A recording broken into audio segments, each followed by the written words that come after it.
All right. I'll probably Like, reasonable looking at. Oh. Click. There we go. Okay. Marcus and Katayama, one guy from the west, one guy from the east, they decided that they would try to identify the independent view of the self. And this is in 1991. So we've been thinking about this kind of stuff. When did the internet start? Do we know when the internet started? 1991, wasn't it? Or- 93, actually. Oh, close. Yeah, so this is before the internet. And of course, the internet has changed all the rules, as not fascinating as that is. Oh, today's Tuesday. I keep forgetting. Okay. Sorry.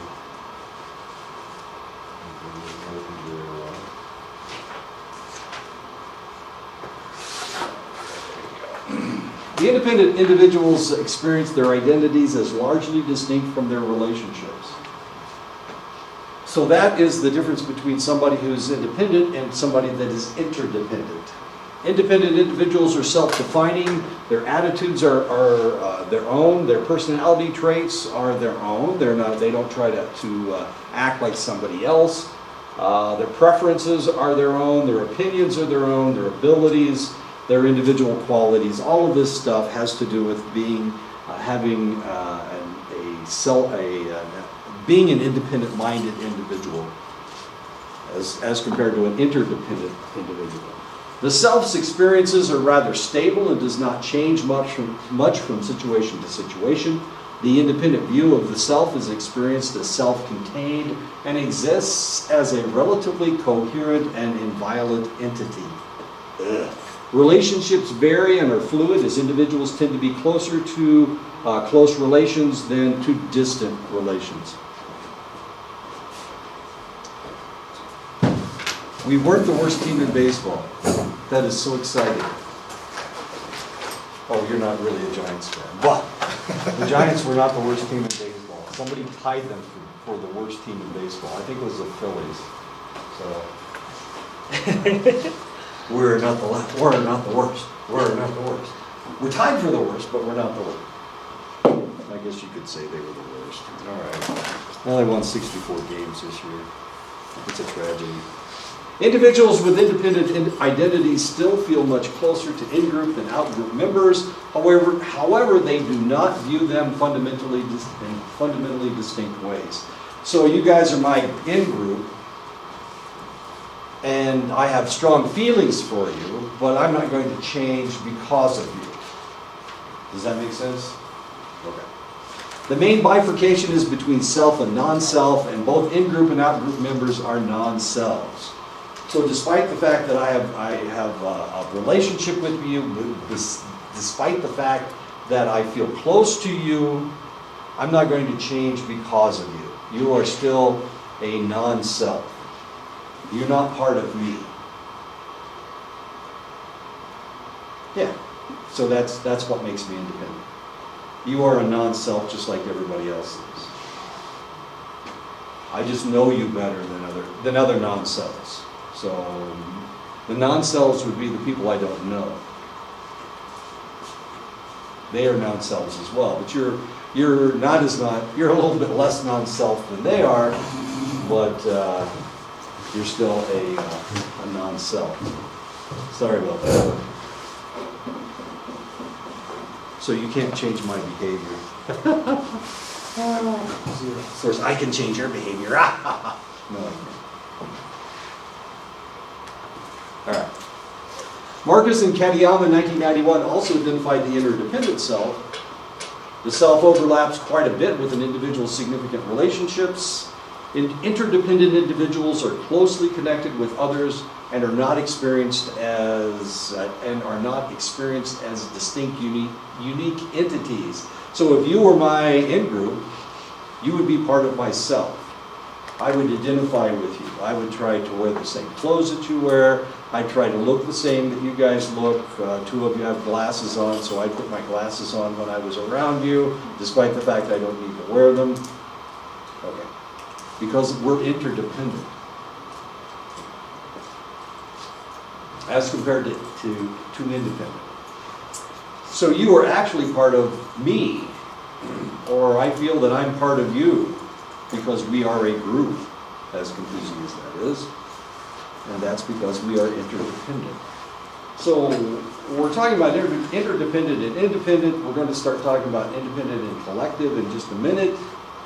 Individualistic and collective in just a minute.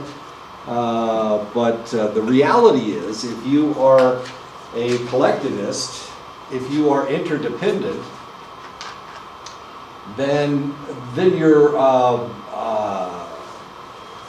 desire to form relationships is completely different.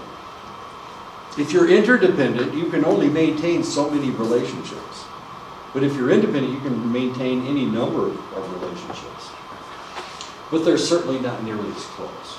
And that's one of the things that we need to remember about the difference between interdependent and independent. You only have so many friends you can have. There was a movie one time, Charade, and one of the lines in the movie was, I only have so many friends, and until one of them dies, I really don't have room for another. She says that to Cary Grant right at the beginning of the movie. And then her husband dies. And of course, now she has room for this guy. Now she has room for Cary Grant. It's Audrey Hepburn. Charade. Really kind of cool movie. Interdependent entities are grounded in their relationships with others. Relationships come in a variety of forms, and they require people to take on particular roles, such as father, student, friend, lover, daughter, that govern how they feel and behave toward their relationship partners. So that has to do with interdependent. And everybody has a select role, and we will see this in collectivist countries. Father has a select role, the mother has a select role, daughter has a select role, son, friend. And for this reason, if they find somebody who becomes their lover, of course, they have a select role as well. And because they only accumulate a select number of relationships, it's not like they can bounce from one lover to the next. It doesn't work that way in collectivistic countries. And of course, they find Westerners, there's something wrong. Obviously, there's something wrong with Westerners, since they can bounce from one lover to the next, or try to maintain two intimate relationships at the same time. They can't fathom that. It's just beyond their comprehension. So they see Westerners as promiscuous, as beyond promiscuous, as confusingly promiscuous. So that's how they see us differently, of course. The identity of the interdependent individual is experienced as somewhat fluid in different situations. Depending on the situation and the role that the person occupies in that situation, the person's experience of their self will vary accordingly. And of course, this is one of the reasons why I keep watching the movie Vintage like Beckham. I kind of like Keira Knightley, I guess. But it's really kind of fascinating to watch how this individual is interacting with her sister. This lady's from India. She's a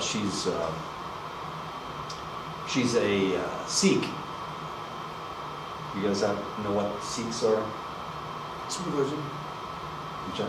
Is it a religion? It's a religion, yeah, it's a religion. It's kind of a cross between Hinduism and Muslimism. Muslimism, sorry, I mispronounced Muslim.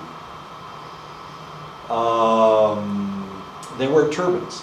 The men wear turbans and never cut their hair. As strange as that is. So they wrap their hair up in there underneath the turban, and then they put the turban on. So they wear turbans. It's kind of interesting. When I joined the military in the early 1970s, the only people that could have long hair were Sikhs. So if a Sikh joined the United States military, they didn't have to cut their hair, and they could wear a turban. But everybody else, they shaved our heads and made us all look like eggheads, skinheads. But not Sikhs. And of course, there are hardly any Sikhs in the United States anyway. But the interesting thing about that movie, about watching that movie, is that they're Sikhs, and they're from the Punjab. That's That's the portion that's up near Pakistan, up in the mountains. And for that reason, they spoke Punjabi. The relationship between her and her father was one thing. The relationship between her and her mother was another thing. The relationship between her and her sister was relatively close, even though they rarely agreed with one another, and they were always yelling at each other, but they still had this interesting relationship. And when her sister got married, of course, she had certain jobs that she had to do during the wedding ceremony. So, these were all things that she accepted. But as it turned out, she was a really good soccer player, and that was kind of a point of disagreement between the parents and the daughter. Really kind of fascinating. So it really all depends on, they don't always have the same role. So with the sister, it was one thing. With the mother, it was another thing. With the father, it was another thing. She was closer to her father than she was to her mother, which doesn't normally happen. Female daughters are closer to their mother in this culture, in this type of culture. But she wasn't. She was closer to her father. Relationships with one's in-group members are self-defining for those with interdependent selves. Thus, the people in the in-group assume a considerable importance. So, there are there's three Batmen here. Of course, Spider-Man has to sit off to the side because he ain't a Batman, damn it. People do not easily become in-group members, nor do close relationships easily dissipate into out-group relations. In other words, if you have a friend and they are your friend, then they will be your friend for the rest of their lives or your life. And you won't lose them as your friend until they die. Now, something may happen to fragment that relationship, but they still have to maintain that relationship because you're part of their in-group. They can only maintain so many relationships. And so if you are part of their in-group, you're there. If you're a shark for life or something. Or if you're a jet for life. I can't remember. I haven't watched that movie in a long time. Yeah. If you're a jet all the way from your first cigarette to your last dying day. That's the song. Here, let me sing Broadway. Let me sing Broadway tunes to you. Anyway. 2007, Zhu, Zhang, Fan, and Han conducted an interesting functional MRI experiment on Western and Chinese participants. They asked the participants whether select trait adjectives characterized themselves or their mothers, as confusing as that is. Why in the world did they pick on mothers and not fathers?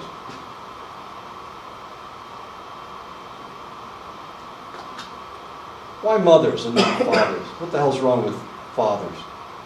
Or what's right with mothers? You're supposed to have more personal contact. Exactly. We're closer to our mothers than we are to our fathers. Usually. Even the Chinese, especially the Chinese actually, as it turns out. This is kind of bizarre. This gets really kind of weird. Westerners show different regions of the brain activation, suggesting that they represent themselves and their mothers in distinct ways. So as Westerners, we think of our mothers in one way, and we think of ourselves in another way. When the Chinese were evaluating themselves or their mothers, they showed activation patterns in the same regions for the two differing tasks, the medial prefrontal cortex, an area linked with self-representations. So they thought of their mothers just like they thought of themselves. Westerners thought of their mother as a distinct entity, somebody else. But when the Chinese thought of their mothers, they thought of their mothers as they thought of themselves. So they're closer to their mothers. They not only identify with their mothers, but they use the same portion of their brain that they would if they were thinking of themselves. And this is their mother. Independent selves have a number of close relationships with members of their in-group. However, these relationships are less self-defining than are the corresponding relationships of those with more interdependent selves. And that's what I was saying before. So if you're an independent-minded individual, you do have friends and you have a relatively strong in-group, but you don't think of yourself as indistinct from those groups, from those people. Whereas interdependent people, that's the way they see their in-group. They see their in-group as an extension of themselves. Does that make sense? Okay. So what if somebody attacks Chris and he's part of our in-group? What if you get attacked? Michelle's going to go batshit crazy on me then. Right, because you're part of her in-group. And you're an extension of herself. And if you get hurt, it's like somebody hurts her. Well, the rest of us would do the same thing, of course, because we're all the same in-group. And we're interdependent. Interdependent cells identify more strongly with their in-group, while independent cells have a more permeable relationship. Now, as an independent individual, I can watch you get beat up, and it's not going to bother me nearly as much as if I were an interdependent person. Because if I were interdependent, then you would be an extension of me.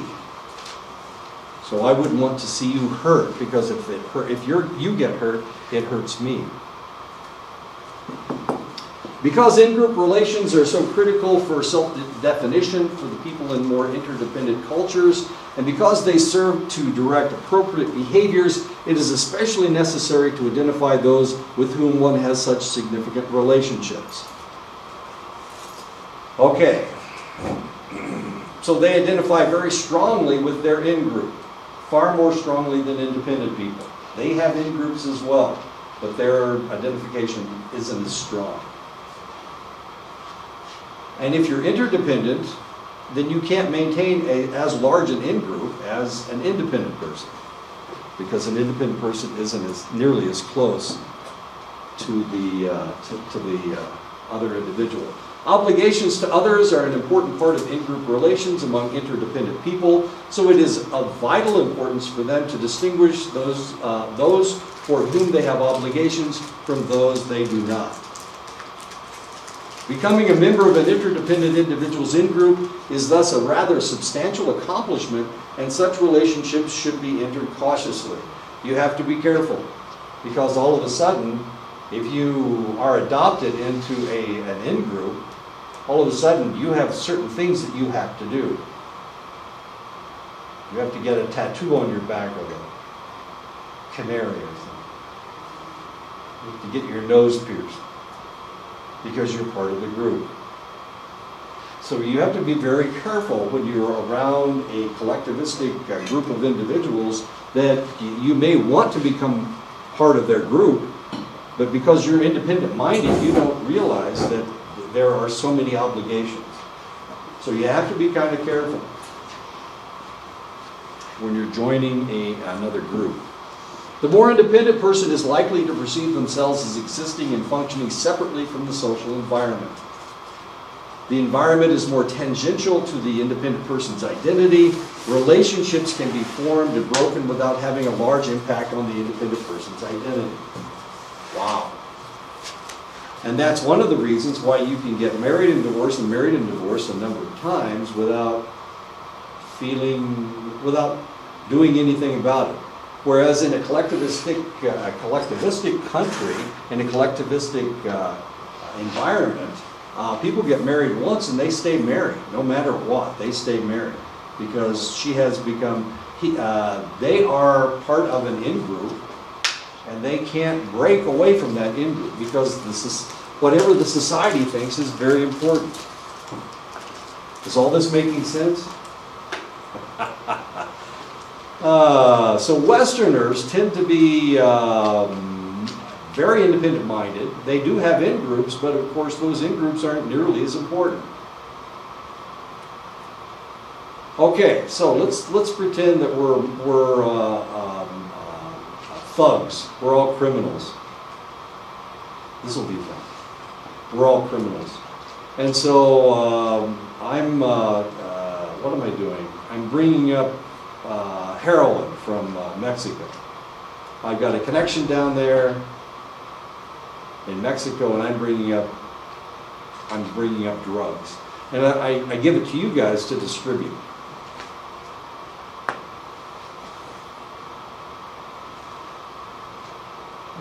And I find out Jeff's been skimming the profits. He's been taking more of the profits than he's supposed to, damn it. What are you doing to me, Jeff? You're stealing my money. Because I'm an independent individual, I can get rid of Jeff, no problem. It's not going to bother me a bit to get rid of Jeff, because he's stealing my money. Is my relationship with Jeff more important than the money that he's stealing? Hell no. You've got to be kidding me. No, so I'm going to off Jeff. And of course the rest of you guys, and then you're going to go, oh my God, Jeff's been his best friend forever. And here he's just killed him because Jeff was stealing from him. It's one of me. Okay. So we're an in-group of, we're doing the same thing. We're criminals again, but here we are, we're in Japan. Let's be in China. We're in China. And we're smuggling heroin from Southeast Asia. And we're distributing it in Shanghai. Because I'm collectivistic, because I'm interdependent, you guys are my distributors, but you're also part of my in-group. And because I am collectivistic, Jeff starts skimming money. I assume that if the only reason Jeff would steal from me is because he needs it that badly. So I'm not gonna kill him. I'm too close to him in order to want to do him any harm. So no matter what Jeff does, because we're part of a tongue, I'm not gonna kill you. Don't worry about it, Jeff. If you need some extra cash, all you need to do is, you don't even have to ask. Just tell me that you need extra cash, Jeff. You don't have to do anything. So does all that make sense? Do you see what I'm saying? So collectivists, when they maintain a relationship, it's a much stronger relationship. But it's smaller. This is it. If Andre comes in, she can't be part of my group. I can't maintain 5 relationships. I can maintain 4. I'm okay with 4, but 5 is too many. If I were in the United States and I were smuggling my heroin up from Mexico, I can fill this room with people, and you're all part of my in-group now. But I have no problem with offing one or two of you if you start stealing money from me. So that's one of the reasons why the tongs were so powerful, because there was such a strong connection. If somebody did something wrong, they would take a body part, usually a finger, usually a little finger. First offense, little finger. Second offense, ring finger. Okay. They wouldn't kill them. They would just take a body part. Okay. Because you're part of me, and it hurts me that you've done this, so I'm going to have to hurt you, but at the same time, I'm certainly not going to kill you. Wow, I've been watching too many movies, haven't I? Obviously, I've been watching too many movies. People with independent selves are more willing to form new relationships, maintain a larger network of relationships, and be less distressed should any of those relationships fade away over time. And of course, I just killed Jeff. As an American, I killed Jeff. As a Chinese, I can't kill him because he's part of me. He's part of my in-group, so I have to leave him here. I have to allow him to live. But if I were independent, of course, I'm making relationships and breaking relationships all the time. If the area that Jeff is distributing his drugs in isn't buying heroin anymore, then I'll just jettison Jeff. I don't care. It's not important. For independent persons, in-groups and out-groups are less consequential to self-construction. So that's what we've just been talking about. There is a convergent evidence of heightened distinction between in-groups and out-groups among those who are more interdependent. Collectivistic cultures, such as the Japanese, richly describe this pronounced difference in behavior between contacts involving in-groups, uchi, and I can't even pronounce it correctly. Uchi. It's U-C-H-I. Uchi. Well, they never pronounce their U's. It's always That's right. it's Uchi. It'd be Uchi, I guess. And those involving outgroups are Soto. Very important in Japan, outgroups and in-groups. So if you're an in-group, of course, you all dress the same. And you see this all the time if you wander around Japan. The Japanese wear uniforms to school. Every school has uniforms. And after school, they put on new uniforms. They put on whatever they're into. And of course, they never do it by themselves. They never do anything all by themselves. There's always somebody else with them who is wearing similar clothes to them.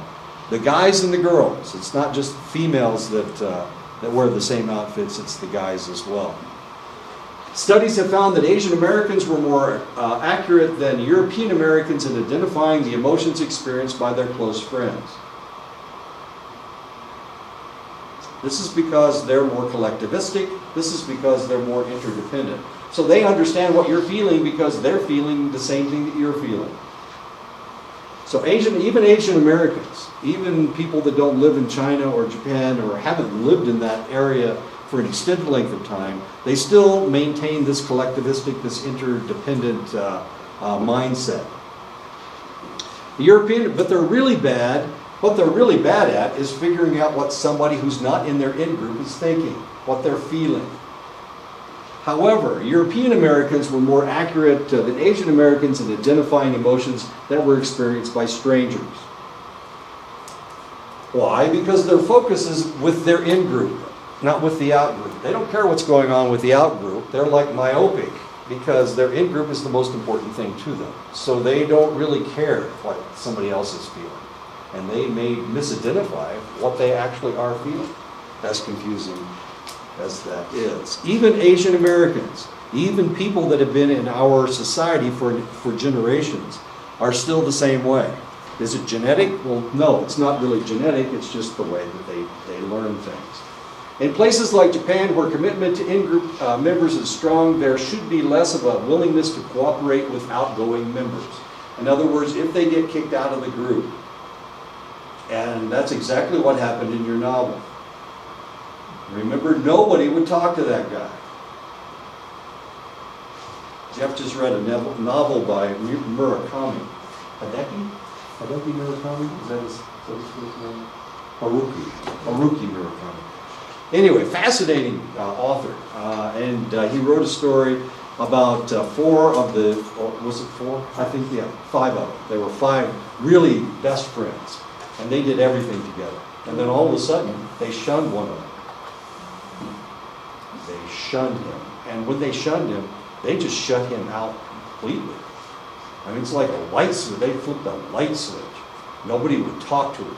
He would call them up on the phone, and even if they were home, they wouldn't take the call. And it was just all of a sudden. And he became so despondent that he almost committed suicide.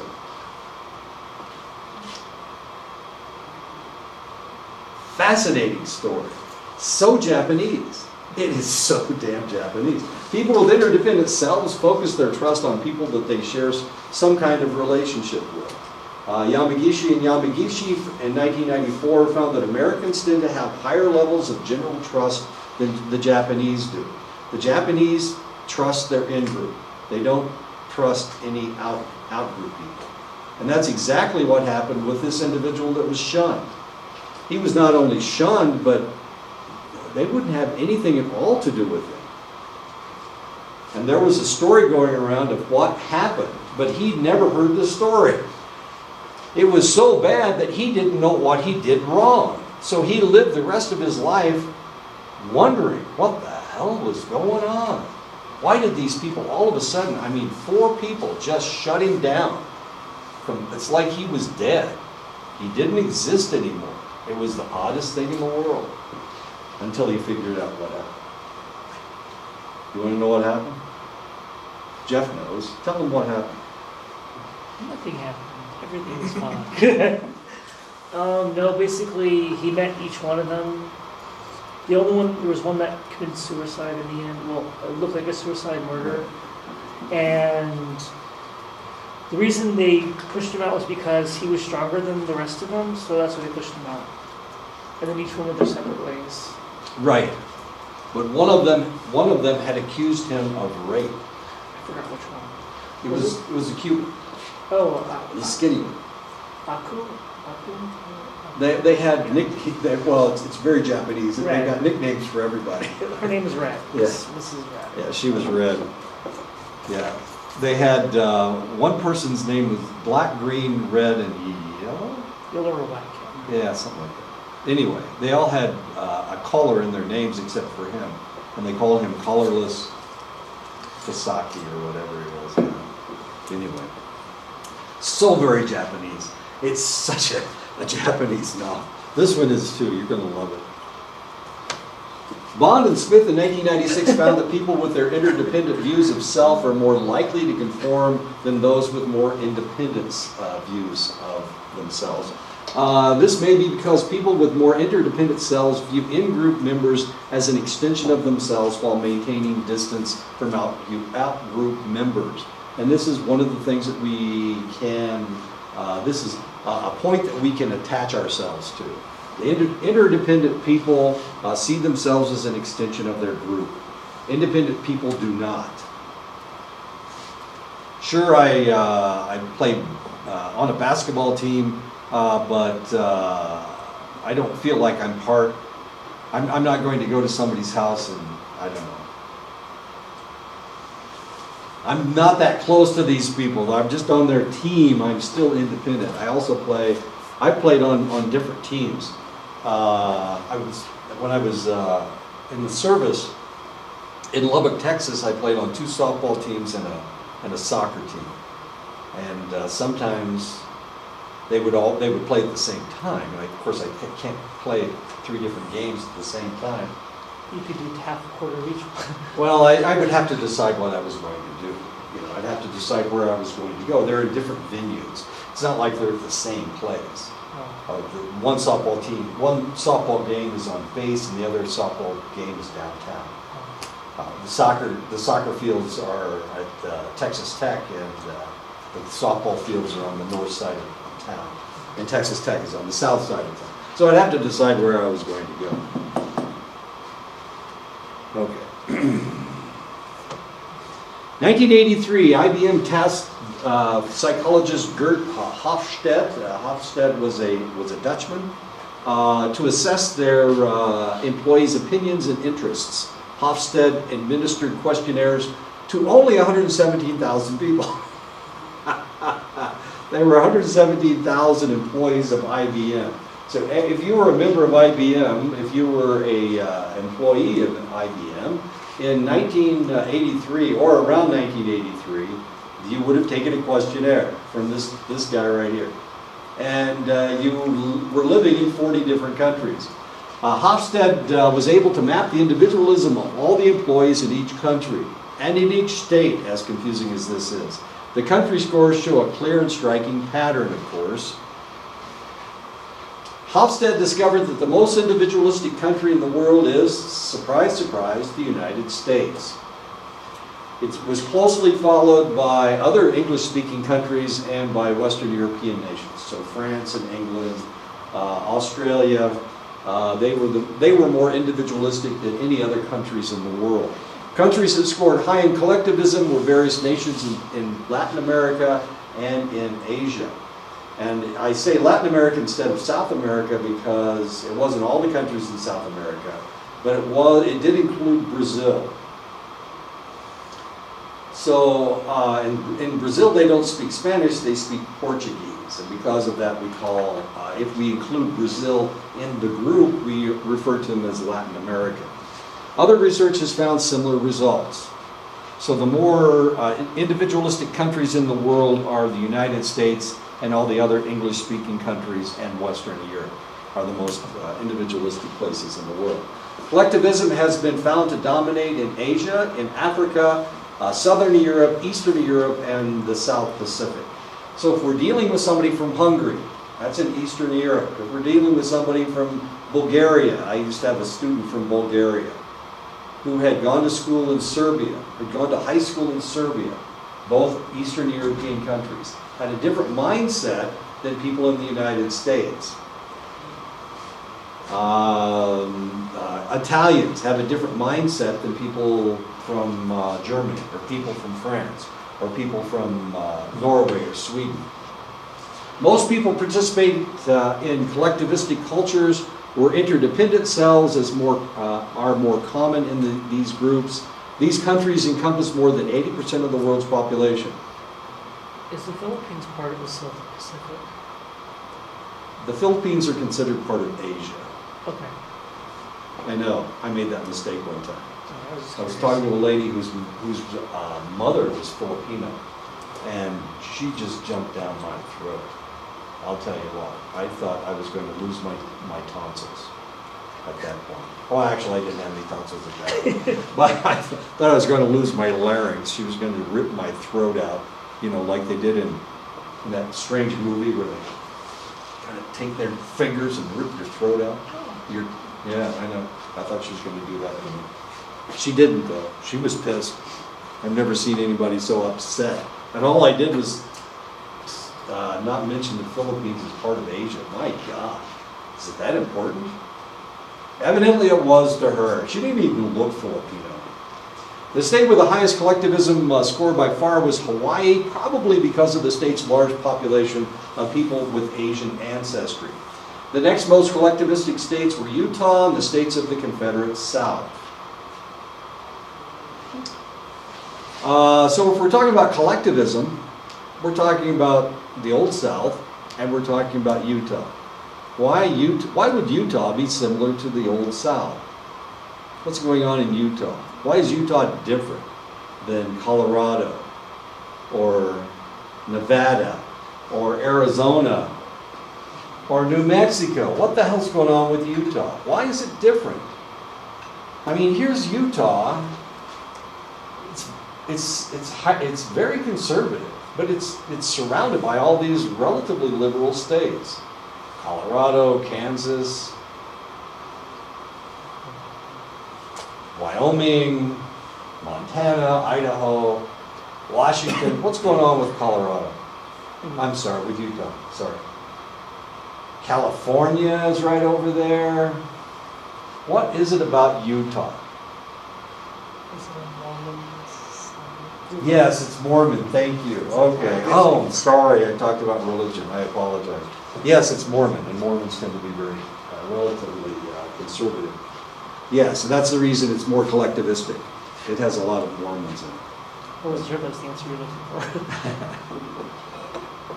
The least collectivistic states were the Mountain West, the Great Plains, the Northeast, and the Midwest. Fascinating, because we can look at these states and we can look at the educational structure in these states, and we can see that there are different aspects to the more individualistic states than to the more collectivistic states. Fascinating stuff. Well, it is to me because I'm from Indiana. And Indiana is part of the Midwest. There we go. I know. Individualism varies as a function of social class. Specifically, people from higher socioeconomic backgrounds tend to have more independent selves than those from poor backgrounds within the same country. Wealthier Icelandic children tend to describe themselves more in terms of inner psychological traits than poorer Icelandic children. We could talk about that. We could also talk about the current president of the United States. This guy he came from wealth, and he's always been extremely wealthy. So as far as being individualistic is concerned, he seems to piss off just about everybody, almost all the time.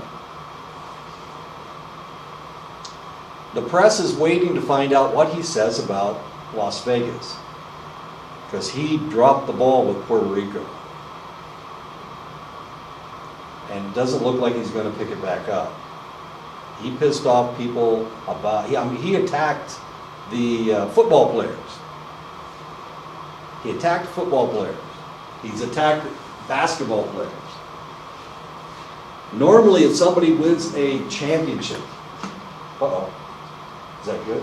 Yeah, that's a good point. Okay. If somebody wins a championship, they go to the White House. World Series champions, NBA champs, the NFL champs. Whoever wins the Super Bowl gets to go to the White House. Golden State Warriors are not going to the White House. He's already told them not to come. I know. Very interesting. This is really kind of fascinating. And it has to do with this. He's a wealthy man, and he's been wealthy all of his life. So he handles things differently than Barack Obama did, who didn't grow up wealthy, who has only been a wealthy man a couple of years before he became president of the United States. And you don't become wealthy as the president of the United States. Maybe afterwards you get to become wealthy.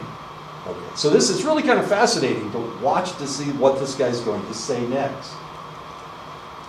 Because he doesn't seem to want to pander to the majority of the people in the United States. He just attacks people, which is very similar. So he's extremely individualistic, and we have never seen a president quite like this before. So it's changing a lot of things. We're going to see what he says about Las Vegas. He didn't handle Puerto Rico very well. Puerto Rico, of course, has an economic problem. And they had an economic problem before they got hit by the hurricane. And then they got hit by 2 hurricanes, one right after the other. One a week after the other. And now they have only 5%. It was 10 days ago. And only 5% of the island has electricity. People are dying. They're starving to death. We'll see what happens next. He attacked the mayor of San Juan, the capital of Puerto Rico. Really fascinating stuff to watch. Middle-class American parents emphasize the importance of self-direction in their children, whereas working-class American parents place greater value on conforming to authority figures. If you're working in a factory, you're going to have to conform to your boss. You're going to have to do what your boss says. So in order to survive in a working-class family, you have to conform to what the authority figure tells you. It's the only way to survive. Now this is really kind of fascinating because back in the 1960s, 1970s, and 1980s, we had a lot of factory jobs in the United States. So we created a lot of working-class Americans. Those Americans don't have jobs now. They do have jobs, but they were raised as working-class people. Working-class people are told to do what the boss tells you to do. So in the 2016 election, one of the individuals in the election acted like everybody's boss. And guess what all those working class people did? They voted for the boss. Really kind of fascinating. We've never seen this before. It's changing politics. We'll see what happens next. We'll see what he does next. It's fascinating to watch the president and see what happens. Now I told you that the educational structure in individualistic areas of the country and collectivistic areas are completely different. They are. So what happens in individualistic areas, in interdependent areas, they don't have as many small colleges. But in individualistic areas, they do have a lot of small colleges. Right. Okay. So if we look at Texas, how many small colleges are there in Texas? Depends on where you're at. No, it doesn't. What? No, we're talking about Division III Oh. colleges in Texas. I'm not really sure. There's like 5.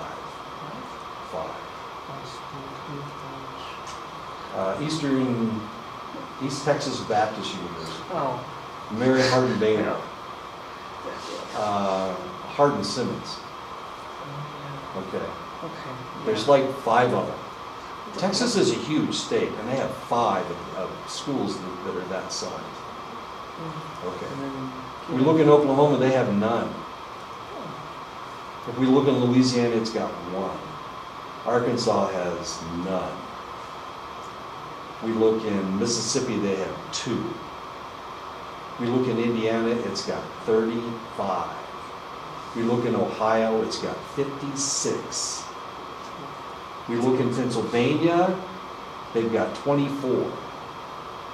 New York has 56 as well. New Jersey has a large number. Ohio, Indiana, Michigan, Minnesota, Wisconsin, Iowa, they all have large numbers of these small colleges. Some of them are religious colleges, Lutheran colleges, Presbyterian colleges, Quaker colleges. But if we go south, you can count the number of these small colleges on one hand. If you go north, they have many more, far more. Some of the highest concentrations of universities in the United States are in the Northeast and the Midwest, where individualism is more pronounced. Psychological research within the United States has been largely conducted with participants who are even more individualistic than most other Americans, because this is where all the research comes out of. It comes out of Chicago, comes out of University of Michigan, comes out of Ohio State, comes out of Penn State, comes out of Harvard, comes out of Yale. Does it come out of Baylor University? No. Medical research comes out of Baylor University. No psychological research comes out of Texas, hardly at all. So almost all of the places that we do a lot of research, a lot of the universities are in the most individualistic place in the United States.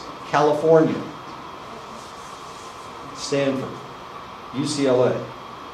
Lots of psychological research coming out of those 2 institutions. How much is coming out of Utah? They don't play that game. Okay, this is really kind of fascinating because this is where I'm from. That's not my college. It isn't my college. But I went to a small liberal arts college in Crawfordsville, Indiana. And if we talk about Arizona, does Arizona have any small liberal arts colleges? Or New Mexico? The answer is no. Don't rack your brain. The answer is no. Other cultural dimensions that researchers have investigated include societal tightness versus looseness. Societal tightness characterizes how strong cultural norms are and how tolerant cultures are of deviant behavior. This predicts a level of prevention, focus, impulse control, and self-regulation. Religion has a lot to do with tightness and looseness, as it turns out. Religions tend to tighten things up. They want social control. They're seeking social control. So the more social control there is, probably the more religious control there is. We look at countries like Saudi Arabia.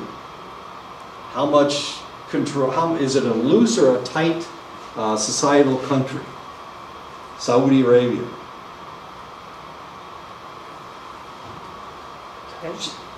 Just over the weekend, they passed a law allowing women to drive vehicles.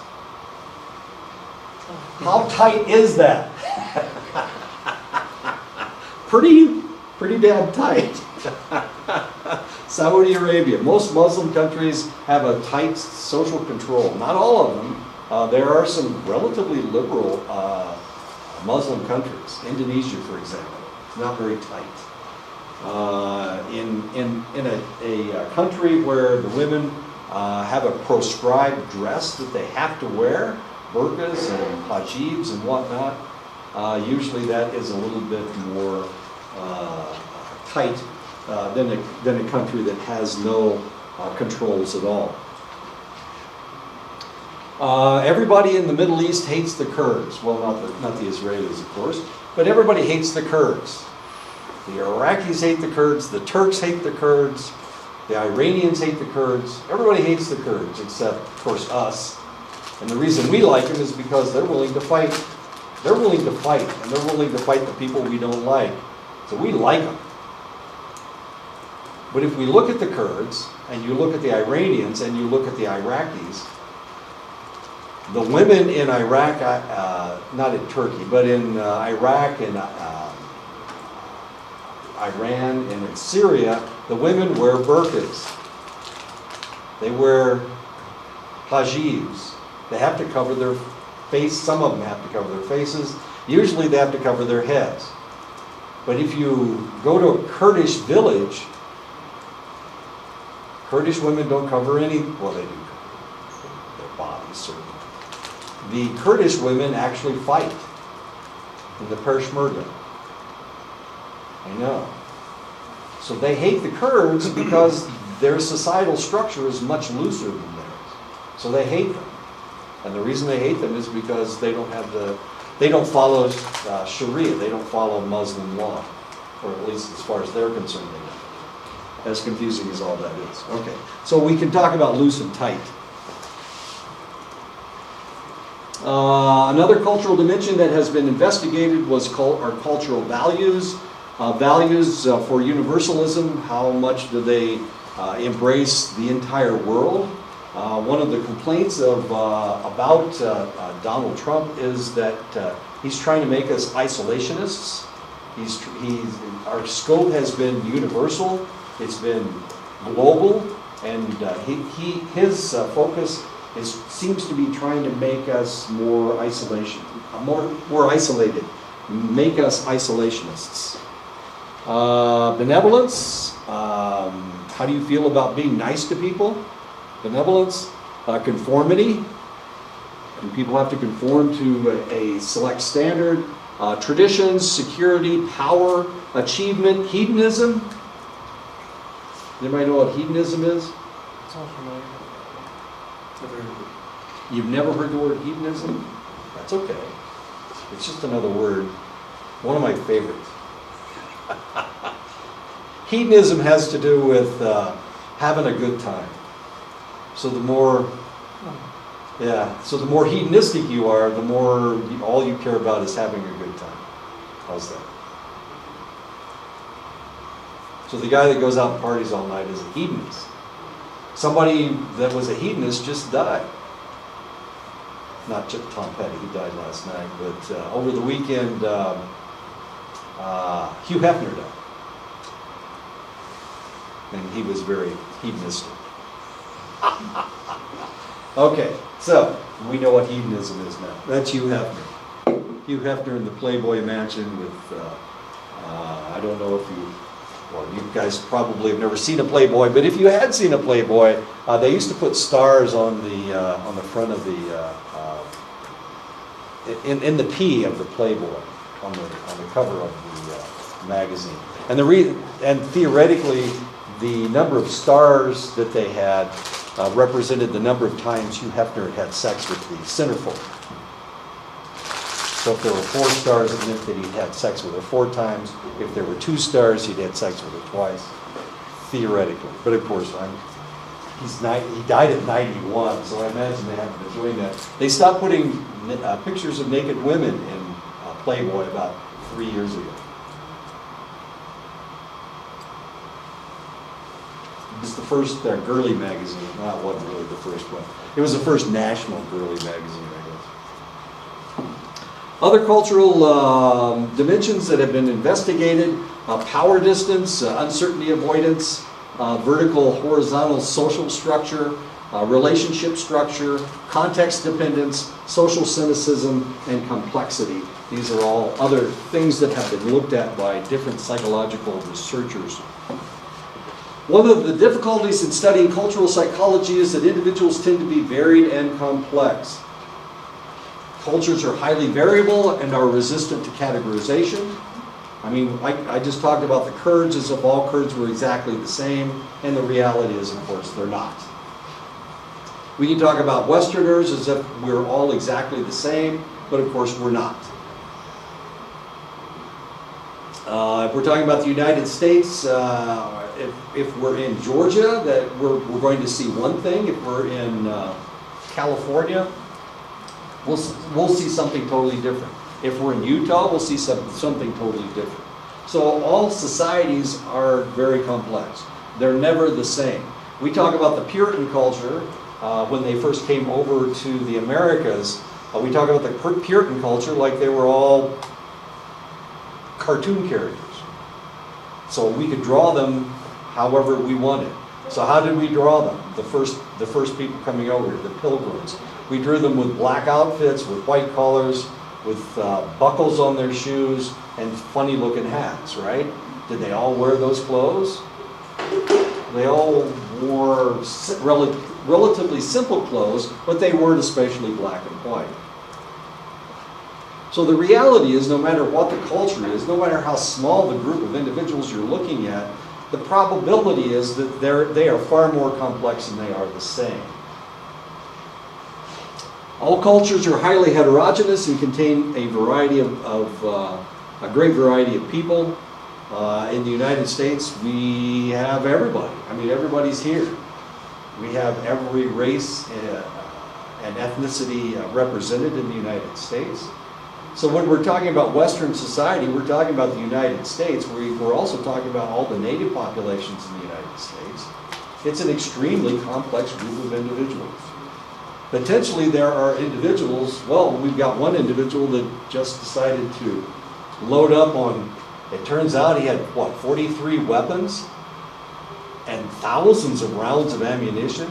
And why in the world would he just start blasting away at the people in Las Vegas? What did they do to him? We don't know, but we want to know. We need to know. We need to know if there's another guy out there with 43 weapons, automatic weapons. Has anybody listened to the tapes? Automatic rifle fire. You mean the dispatchment? I'm sorry? The dispatchments or the 911s? No, some of the videos from the people that were down on the ground. You can hear, the guy was playing his music, and you can hear the pop, pop, pop, pop, pop, pop, pop, pop, pop, pop. You can hear it. And here this guy just started blasting away on people. And the problem was that he was so far away that nobody realized where he was. So he just kept firing into everybody, and nobody knew where the bullets were coming from. Were they coming from the left? Were they coming from the right? Were they coming from behind them? Were they coming from in front of them? I mean, you couldn't tell. So was there more than one shooter? No, there's just the one shooter. Because there's videos of someone with bullets coming from the 4th floor and then the top. Yeah, I saw that video. Oh, is that right? No, well, it was like more the center of the hotel, and then there's the one that's like way up there. Well, he was on the 32nd floor. Yeah, that's what they're saying, but there's actually video and some lights flashing from like the center of the hotel. Well, that's going to be interesting. I haven't read that yet. Of course, I haven't looked at the internet since this morning, so I'm not exact. So maybe things have changed. Maybe there is a second shooter. But we haven't figured out why the first shooter did what he did. How many weapons did he have? 19 or something in his motel room. How do you get 19 weapons and Not get noticed. not get noticed at thousands of pounds of ammunition? I mean, how in the world did he transport all of those thousands of rounds? That's luggage. As luggage? Yeah, but it's heavy. My God. Have you ever carried? No? Okay. It doesn't add up. I don't know. Because like Vegas is very, a lot of people. I'm sure someone would notice. Yeah, there's a lot of cameras in Vegas. So you think there was more than one shooter? Do I have two people in here that think there was more than one shooter? I think it was more than one person involved. I think he had to have. We haven't found the second person yet. Even his girlfriend, the lady that lived with him, this guy accumulated 43 weapons and tens of thousands of rounds of ammunition. And she had no clue what he was going to do. Ignorance is bliss. I'm sorry? Ignorance is bliss. Ignorance is bliss. I don't know. It's a possibility. But we need to figure out what's going on. Because we don't want it to happen again, do we? I don't want it to happen again. I don't know. Maybe you guys do. Well, he would have been like totally off the radar though, right? He wasn't on anybody's radar. He'd never been arrested by the police. He bought all of his weapons and ammunition legally. And he was like a multi-millionaire white guy. He was an accountant. Yeah, he's a white guy. Of course he's a white guy. Only white people shoot masses of people like this. Columbine. What was that? Aurora, exactly. Yeah, it's crazy white people. There's something going on with those people. Maybe they go berserk. Maybe it has something to do with their Norwegian, their Viking ancestry. It makes them go berserk. They get bloodlust and they can't control it. I don't know. Haven't quite figured it out yet. But of these two people in this picture, who's the most dangerous? Well, evidently it's her, because she's white. In this room, who's the most dangerous, despite the fact I'm older than dirt? He was 64 years old, and he killed 58 people and wounded 537 or something, some crazy number like that. And he just kept firing into the group. They were masked, and they had no idea where the bullets were coming from. So which way do you run? You try to run away from gunfire, but there was no way to run from, because they had no idea that it was coming from the 32nd floor or the And then fourth. the lights, remember the lights all shined on all of them, making it like more easy, making them more. Right, he had scoped rifles. He had scoped rifles up there, but I don't know that he ever used it. He didn't need to. He didn't even have ammunition that was for such a long distance shot. But I mean, he's just dropping rounds into this group of people. So he's punching holes in, well, anyway. we won't The go magic there. bullet. I'm sorry? Like the magic bullet. Yeah. Okay. Oh. During World War I, they just invented machine guns just before World War I. So during World War I, what they would do, they would shoot bullets up. So yeah, they would have machine guns that would fire at like a mile and a half. And so their idea was that they were dropping it into certain places. I know. You think of shooting a gun directly at somebody, but they were using the curvature of the earth and whatnot to shoot people. So they were able to shoot over mountains and drop it on top of the enemy. As strange as that sounds, it's like artillery fire. Yeah, I know. Kind of weird. All cultures are highly heterogeneous. Heterogeneous means that they're not the same. However, this culture is, isn't it? And that's one of the strengths of the Dene people, is the fact that you have been able to maintain your homogeneity and your language, and that is what has protected your language and your culture. Despite what his name is, what's his name? I don't know, Kine or whatever his name is. No, that's Sarah. What's this guy's name? I can't remember his name. The author of this book. Cultural differences, this book reflect general patterns of differences and not all or nothing statements. So there are no absolutes, especially in cultural psychology. There's certainly no absolutes. A number of researchers have identified women as more interdependent than men. The features of independent entities seem more characteristic of men than of women. There are issues of gender equality in most cultures. So even in this culture, we argue about gender equality. That men try to dominate women. That men try to talk over women. They don't allow women to speak. But of course, other cultures, they're not allowed to speak. What does the Bible say about who's in charge? Who be in charge? As far as the Bible is concerned. Who's in charge? Is God male or female? So who's in charge? I guess, yep. The Bible says men are in charge. You didn't know that? How about the Quran? Who's in charge in the Quran?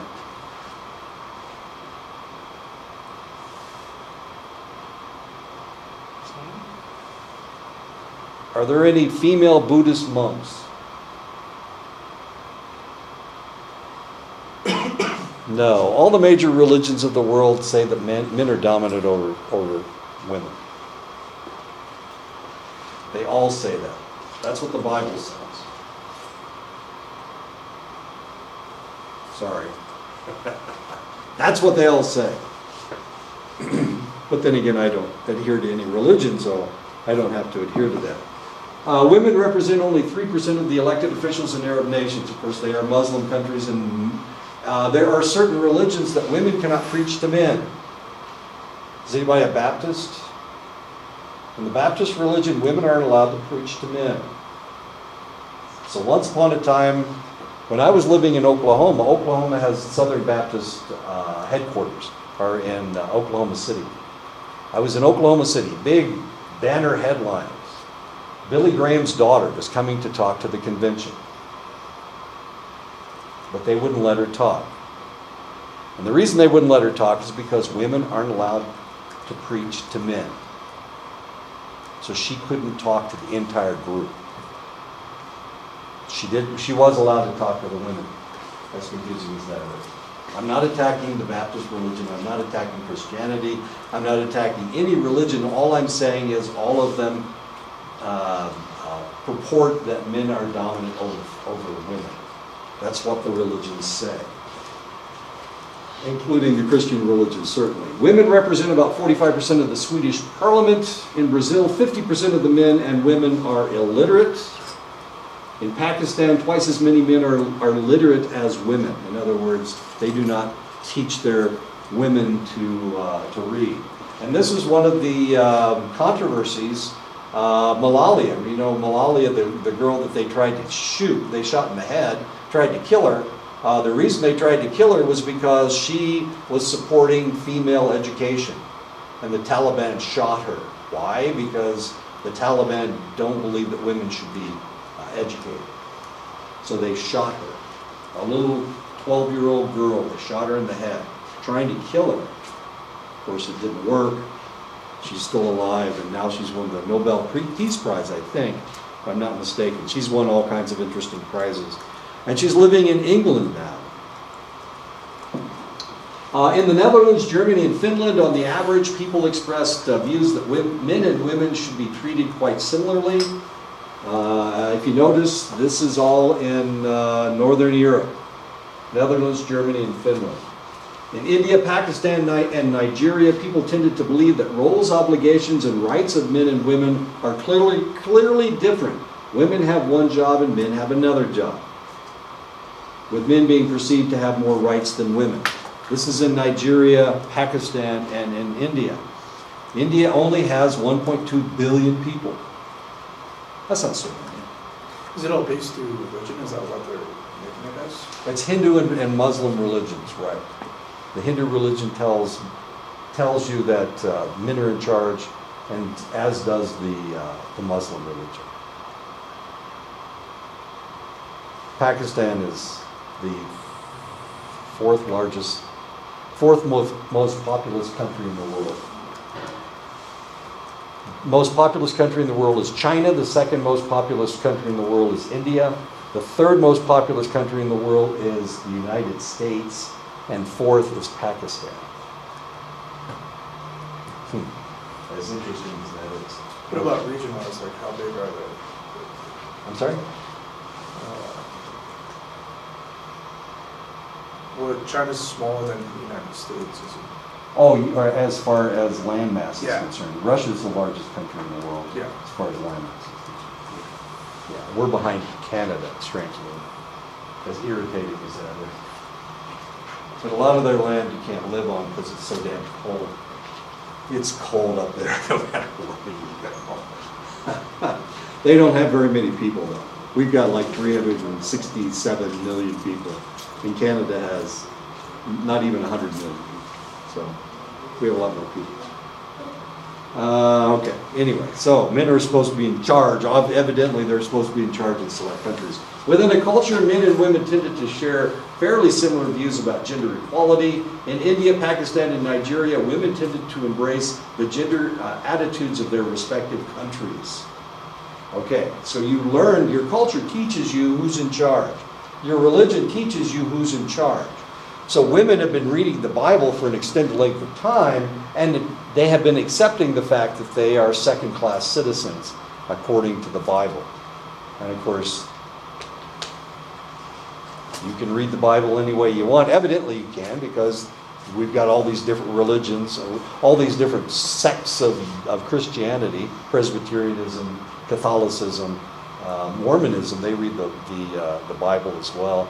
All of these different sects. And they all read the Bible differently, but they all come up with the same answer. That the Bible says that men are in charge. And when women have to be subordinate to men. You can look at the Greek Orthodox Church. You can look at any of the Orthodox churches. Remember, at one point, the Christian church split in two.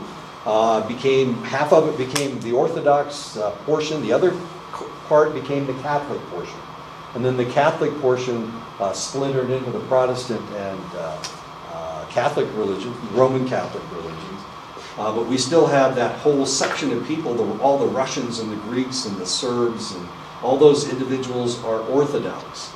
And they follow a different precept as far as Christianity is concerned. They are Christian, just like Catholics and Protestants are Christian. But of course they are Orthodox. So they're just a little bit different. Has anybody ever come in contact with anybody that's Orthodox, somebody that was Greek or Serbian? I had a friend that was Serbian. As a matter of fact, the best man at my wedding was a Serbian Orthodox. His father was a Serbian Orthodox minister. He was the best man at my wedding. Tommy, what a guy. I played soccer with him. What time is it? How am I doing on time? It's about time to stop. Why don't we stop right here and we'll pick this up next time. Since I've attacked women and, religions and just about everybody today.